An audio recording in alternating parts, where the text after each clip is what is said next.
এখন বিকেলবেলা আমি এই শাড়িটা পরেছি। ও মা, এই শাড়িটা কি নাম? টিস্যু হবে, টিস্যু। আমার মাও জানে না এই শাড়িটার নাম কি। আর এই ব্লাউজটা নতুন কিনেছি, তো ভাবলাম এটার সাথে পেয়ার করি। আর এটার সাথে একদমই যাচ্ছে না, তবুও আছে না, যাবে না আমার ব্লু ব্লু, এটাও ব্লু এটাও ব্লু। তো ভাবলাম যে একটু ভিডিও করেছি, কিন্তু এত হাওয়া দিচ্ছে, মানে ফোনটা একবার এদিকে নড়ছে ওদিকে নড়ছে, একদমই করতে পারছি না। আর যদি এই ফোনটা পড়ে যায় তাহলে পরে একদম ভেঙে যাবে, আর এটা দিয়ে কিছুই করতে পারবো না।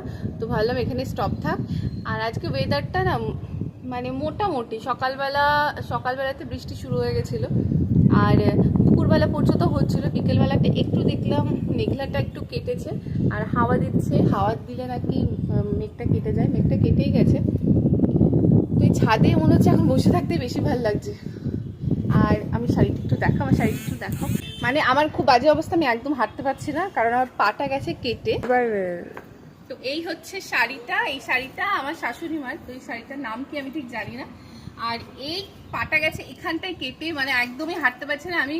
এই মা এসেছে বাড়িতে, ভেবেছিলাম যে একটুখানি শপিং করতে যাব, সেটা আর হচ্ছে না, কারণ এরকম পা নিয়ে শপিং করতে আমি আর যেতে পারবো না। আর মানে ফেসবুক মানে যেখানেই আমি থাকি না কেন, কোথাও আমি বেশি মানে ভিডিও আপলোড করতে পারছি না, কারণ এটাই পা কেটে গেছে, আমি একটু ভিডিও কিচ্ছু করতে পারছি না, আর একদম মুড নেই। আর যা ব্যথা, আমি মানে এত পেন কিলার খেয়েছি, তো ওই পেন কিলার খেয়ে না আমি একদম ওষুধ খেতে পারি না, ওটা মা জানে। আর মা একটা চেয়ার নিয়ে এসে বসেছে। ভালো না, তুমি আমায় নিতে পারো? মা বলছে মার থেকে নাকি আমি বেশি মোটা হয়ে গেছি। গাছ ফলের ভার সহ্য করতে পারে না, এটা কখনো হয় না। আমি যদি এখন তোমার পাশে বসি, তুমি ধরো তোমার কোলে বসলাম জোর দিয়ে, তুমি পারবে আমাকে সামলাতে? কেন পারবো না, কারণ আমি তো মোটা হয়ে গেছি। মা সত্যিই মা রোগা হয়ে গেছে, আর আমি একটু মোটা হয়ে গেছি।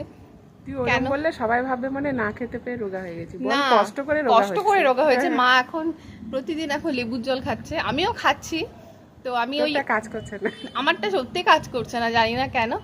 আর মানে পুজোর আগে মনে হয় না আর রোগা হতে পারবো। আর শাড়ি পরে যেন আরো বেশি মোটা লাগছে না? এদিকে ভালো হয়েছে, তোর ব্লাউজগুলো আমি পরতে পারবো। হ্যাঁ, যা কিনছে এখন বলছে তুই তাহলে পরিস, পরে আমি তারপরে পরবো। ধরো মা এখন এই যে ফোন নিয়ে বসে আছে। তো এই হচ্ছে ব্যাপার, এত পেন কিলার খাচ্ছে না, আর ইচ্ছা করছে না যে একটু ভিডিও করি, কিছু করি। তো একটু সেরেছে। আর আজকে তো আমাদের বাড়িতে হয়েছে পোলাও আর আলুর দম। তো এই পোলাও আর আলুর দম খেয়ে কারোর আর মানে এত বেশি খেয়ে নিয়েছে। মার হচ্ছে প্রতিদিন, কোথায় তুমি? মার হচ্ছে প্রতিদিন লুচি আর কিছু একটা হলেই হলো, মানে লুচিটা মাস্ট হতেই হবে। আজকে একদমই লুচি খাবো না, চেয়ারটা ফাঁকা পেয়েছি এবার। লুচি খেয়ে খেয়ে না একদম আমার পেটে একদম তেল জমে গেছে। এই করে করে আমার মনে হচ্ছে আমি মোটাটা হয়েছি। জানি না আজও রোগা হতে পারবো কি না। নয়নতারা গাছটা হয়েছে, আর এই হচ্ছে অ্যালোভেরা গাছ এত হয়েছে না, অ্যালোভেরা গাছের মানে গাছ দিয়ে কী করবো বুঝতে পারছি না। তাও প্রতিদিন মা অ্যালোভেরা জুস খাওয়াচ্ছে। আমার একদমই অ্যালোভেরা জুস খেতে ভালো লাগে না, কিন্তু মা বলছে না খা, অ্যালোভেরা জুসটা খাওয়া ভালো। হ্যাঁ, অনেক পাতা খেয়েছি। অ্যালোভেরা জুস আমার একদম ভালো লাগে না খেতে, তো মা জোর করে খাওয়াচ্ছে।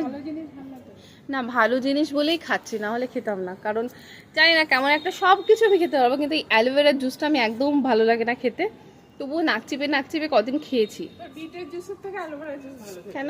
বিটের জুসটা ভালো লাগে, বিটের জুসটা কষ লাগে আর কেমন একটা গন্ধ, আর অ্যালোভেরা জুসে গন্ধ নেই। হ্যাঁ, আমার আবার বিট গাজরের যে জুসটা ওটা খাই, ওটা ভালো লাগে, কিন্তু অ্যালোভেরার জুসটা আমার একদম ভালো লাগে না। আমার ওই জলের মধ্যে জলের বোতলটা যদি নিয়ে আসতিস ভালো হতো। মা এখন আবার একটা টোটকা কি করেছো বলো? জলের মধ্যে কি করছো? জলের মধ্যে তুমি বলো। মা লজ্জা পাচ্ছে। মা এখন জলের মধ্যে বিট, লেবু, পুদিনা পাতা, আর কি দিচ্ছ? গাজর, শসা, এই জল এখন খাচ্ছে মা, প্রতিদিন খাচ্ছে। ওটা আমার আর খাওয়া হচ্ছে না, ওই খেলে না পুদিনা পাতা চলে আসছে, আর পুদিনা পাতার গন্ধটা খুব একটা ভালো লাগে না। মা খাচ্ছে, এইবারটা মাঝে কি করবে আমি শুধু সেটাই ভাবছি। আর আমি কি করবো আর মা কি করবে?